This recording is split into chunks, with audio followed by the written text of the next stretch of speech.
In this video, I'll be sharing a recent personal example where taking a risk paid out really well, but also how to calculate risk, go over some other real examples of risk and some consequences. What is up, bubs? Happy New Year, and welcome to the basic concept. Before we start, you should know a few things. One, I'm not a financial advisor. My videos on my channel are for entertainment purpose only. I'm just a guy who is passionate about personal finance, and I like sharing what I've learned. Additionally, any investment you make has a potential positive aspect to it, the upside or the reward, and a potential negative aspect to it, the risk. The upside is pretty easy to explain. It's basically what you'd hope to gain from the investment. For example, if you invested $100,000 in your 401k, you would want it to grow at the rate of the market, or at least close to that 7% APR.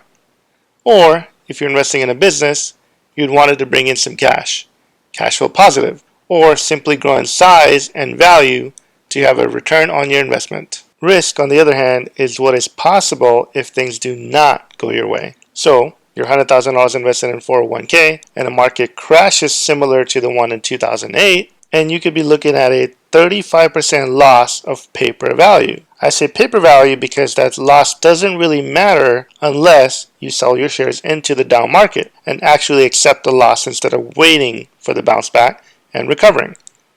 Similarly, if you invested in a business and it went under, you could lose 100% of your investment. So on to how I made 84%, which was $8,422 in one trade from a $10,000 investment. I personally use E-Trade for about 90% of my tradings, but I also have Webull because it was one of the free trading options, and it has some really good features that I like. One of them is their IPO announcements. And recently, they announced IPO for NIO, which is a Chinese electric car company similar to Tesla. The IPO, which is the initial public offering, was set to be around $6. I added the stock to my watch list because electric cars have been gaining a lot of attention because of Tesla making big news and the stock on a bull run.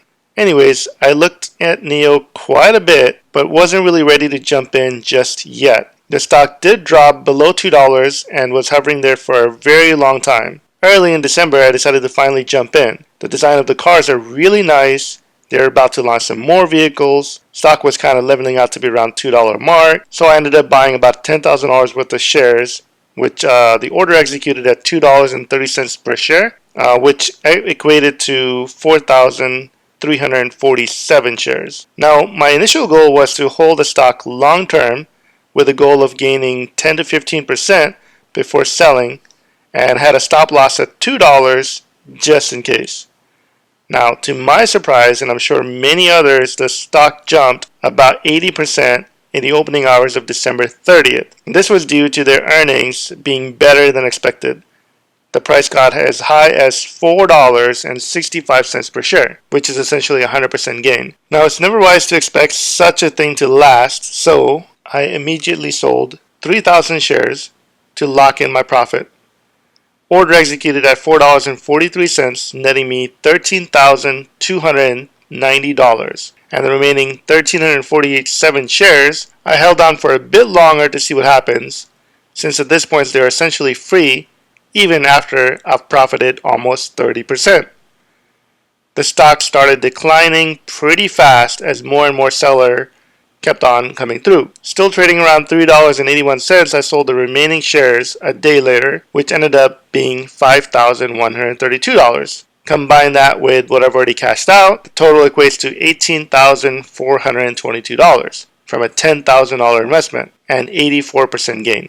Now, this is not something that happens very often, especially with IPOs, which is why I only risked way less than the 5% of my total portfolio on this investment. In this example, the upside or the reward I was hoping for was around 10 to 15%, and my stop loss or risk was around at the $2 mark, which would have been about $1,300 loss.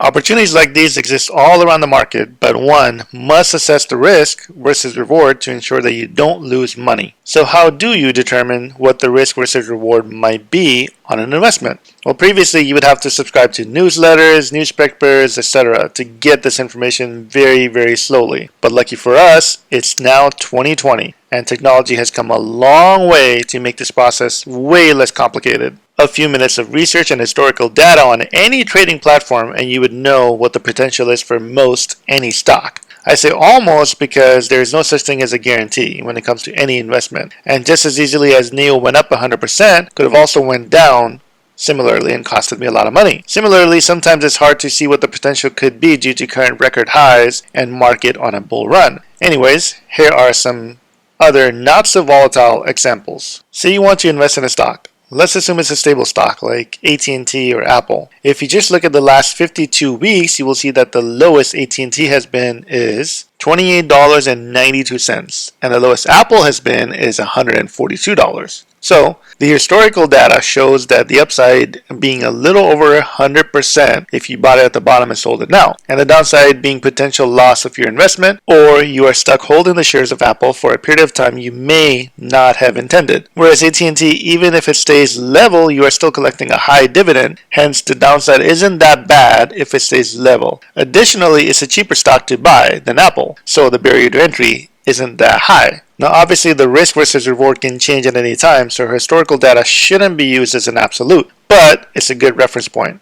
A good way to assess risk is by looking at the upside versus downside while also realizing that the money you invest could be wiped out. So you can ask yourself, what amount am I okay with losing if this doesn't go as planned? Typically speaking, the higher the reward, the higher the risk. Best example here would be options trading. The upside or the reward is exponential while the risk is a complete loss of your entire investment. I recently did make a video explaining options and how you can reduce that risk. It's on my channel if you want to check it out. The flip side of high risk, high reward would be low risk and low reward. Here you would see things like government bonds, CDs from your bank, a high interest savings account, etc. Most of these will not give you anything above a 3% APR, which by the way, is still better than losing value to inflation. But in this case, the best place to park your money would be a high interest savings account. This way, if you do come across an opportunity, your money is readily available. That's the basic of risk versus reward, but say even after all the research you are still unsure. Now you can follow a simple rule of not investing more than 5% of your portfolio into any single investment. So if you're starting off with $10,000, you wouldn't be investing more than $500 into a single investment. Worst case scenario here, you lose 5% of your portfolio. But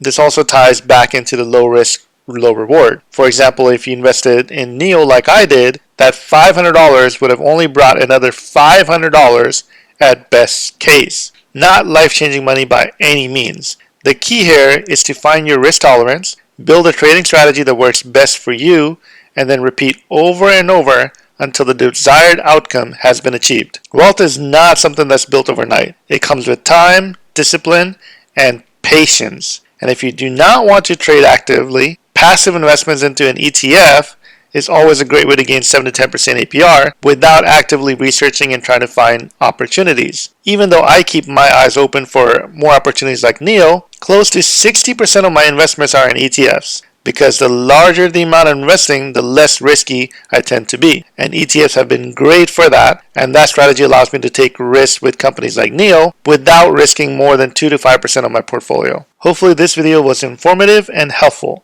Let me know your thoughts and opinions about risk, and please share your personal examples so we can continue to learn from each other and grow together. Don't forget to like, subscribe, and share the video. Also, if you'd like some free stuff, check out the links below.